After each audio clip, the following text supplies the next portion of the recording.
muri yeZimbabwe ndadzoka zvekare panapa nhasi ndine nyaya yandakakubatira yemurume uyo anoitwa Job Sikhala ari kutaura kuti ari kuvhimwa nevakomana veCriminal Investigation Department avo vanoitwa maCID vari kunzi vakangonomuvhima kumba kwake asi vakasvika asiko. So nyaya ndiri kusangana nayo panapa nhasi pabepa reZim-I newspaper parikutaura kunzi former Zengeza legislator Job Sikhala reported on social media that officers from the Criminal Investigation Department CID Law and Order visited his Chitungwiza residence last night in search of him. The news came to Sikhala through messages from neighbors and friends early this morning.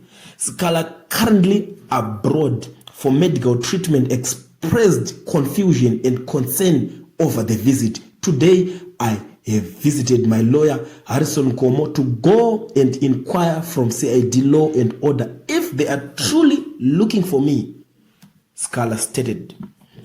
He added that if the authorities are indeed seeking him, he would interrupt his medical treatment to return to Zimbabwe and address the issue. The former legislator suspects that the visit is connected to his recent address at the Geneva Summit for Human Rights and Democracy.